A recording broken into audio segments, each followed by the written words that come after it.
And thanks for choosing us this morning. Kyle Brandt back as well. And we've got a huge matchup to talk about on Sunday, so it's time for the lead block. No stripper talk this hour. Lead block. Lead block. Let's try that. Huge matchup on Sunday. Lots of playoff implications in this one with both conferences. For the latest on Titans-Packers, that one in Green Bay this week, Week 16. Let's send it over and say Merry Christmas to Stacey Dales. Okay, Sunday Night Football takes us to the frigid temperatures of Green Bay this week. Titans coach Mike Vrabel facing his former offensive coordinator of just one season in Packers coach Matt LaFleur. And if one thing's for certain, their teams are putting up points. The Titans, the #1 scoring offense currently in football. The Pack, #3. But most impressively, they are split for a tie right down the middle in terms of fewest turnovers given up offensively this season. Quarterbacks Ryan Tannehill and Aaron Rodgers ranking top 3 touchdown to interception ratio. And for Tennessee, outside of running back Derrick Henry's monstrous league-leading yardage on the ground, Tannehill's been fantastic. Mike Vrabel telling me that his ability to protect the football has been one of the reasons they've won some of the games that they have. As for quarterback Aaron Rodgers and the MVP talk, left tackle David Bakhtiari said this week, you look at his efficiency, decision-making, and just how he elevates everybody else around him, quote, I don't think there's a smarter guy in the NFL. What more do you need? One thing's for certain, we could see some offensive fireworks in a big AFC-NFC showdown, Kay, in Titletown on Sunday. Excited about that. Hey, Bakhtiari. Hey, Rodgers, maybe you should be nice to Bakhtiari. He just said some really nice stuff to you. Just a thought there. Taking a look at both conferences. We're actually going to dig into the AFC, which is rare at this time of the year. Usually it's the NFC that's more exciting, but you look at the Titans trying to hold on to the South lead and the 4 seed. The Colts, they want to be watching that game as well.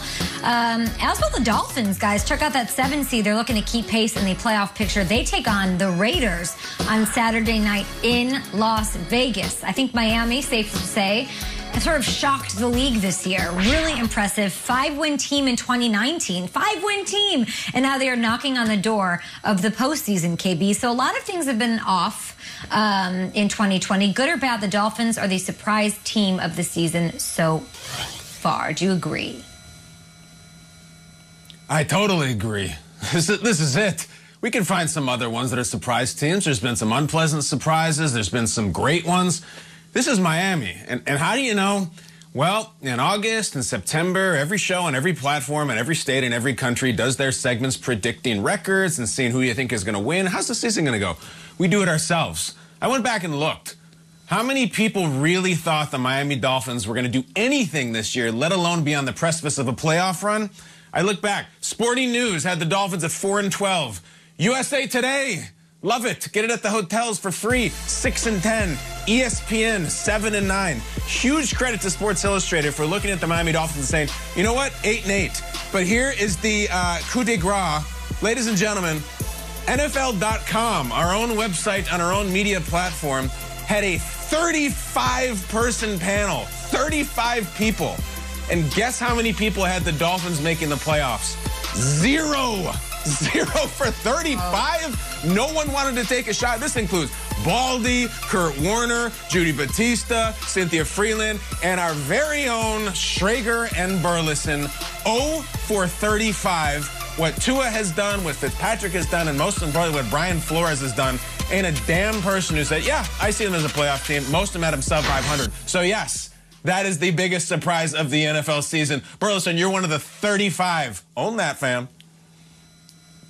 Yeah, I wish I could pat you on the back, KB, but I can't reach down there. But I will say good job, though, because you went in on the Miami Dolphins, and they're a pretty good team. Go ahead, Peter. Hey, what is this Super Bowl day? They're not in the playoffs. The Ravens are going to win 2 games, and the Dolphins will miss the playoffs, and 35 people might be very right, Kyle, before you start stomping all over the graves. They aren't in the playoffs. What's the surprise? Peter, let's not get lost in the details. You're actually listening, Peter? You're supposed to be preparing your own comments and waiting for me to finish. What are you talking about? All right, for me, who you got? I'm going with the Browns, man. The Browns are my surprise team. You know, I've been on the Browns bandwagon since they cut me when I was 40 years old trying to run routes like Jerry Rice with the Seahawks.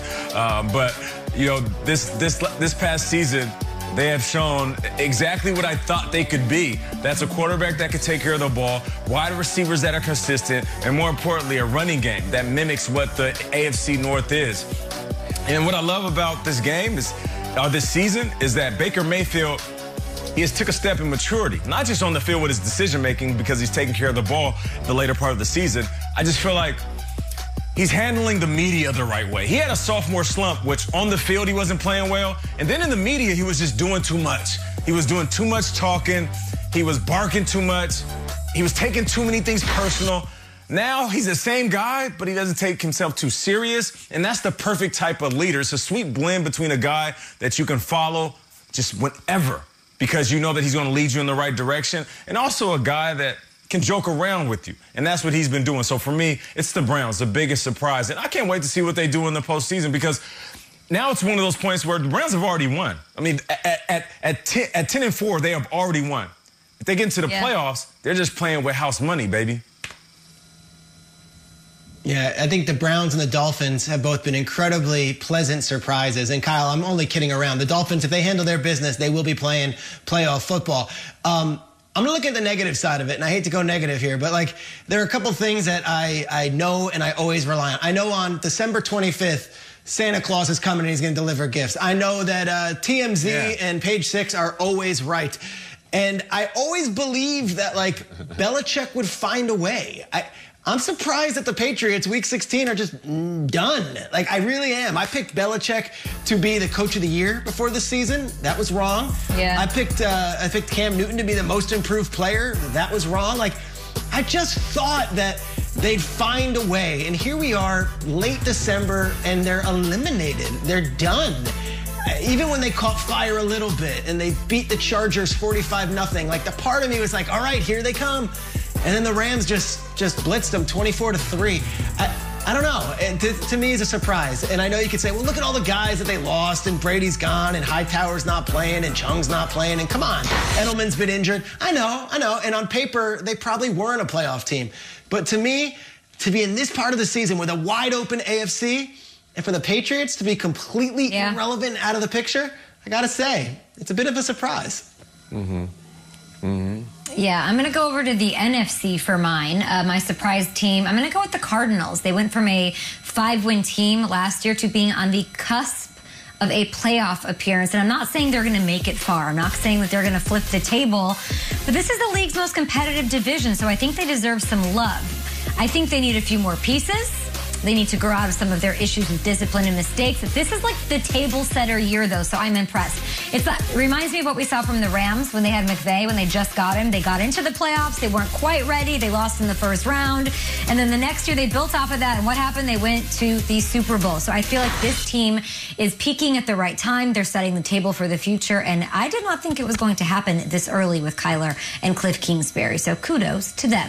At GMFB with your thoughts. Merry Christmas. Thanks for joining us here on Good Morning Football. We're here every morning, by the way, Monday through Friday, 7 to 10 a.m. Eastern. Now, up on Saturday, this is not common. This is not every day that we have 3 NFL games. Start your day at 1 p.m. Eastern on NFL Network. Brady and the Bucks take on Stafford and the Lions at 4:30 p.m. Eastern.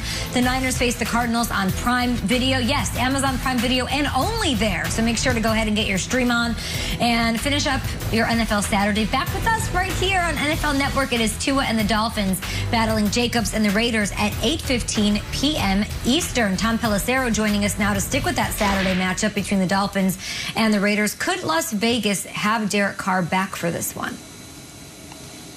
Okay, a good sign for Derek Carr's chances of playing in that game on Saturday night against the Dolphins. He was listed as a full participant in practice yesterday. That's less than 1 week after he suffered a significant groin injury that knocked him out of that overtime loss against the Chargers. Our Ian Rappaport reported at the time that Carr was facing a 10 to 14-day recovery, so he would need to beat that timeline in order to be ready to go this week. If Carr can't go, it would be Marcus Mariota, who certainly acquitted himself well in relief in that game against the Chargers. But as of now, based upon the practice participation, it certainly seems as if it is trending toward Derek Carr having a shot to play against Miami in a game that, as you know well, Kay, is right here on NFL Network. That's right. You can see it right here as part of our double header on NFL Network, a triple header of action.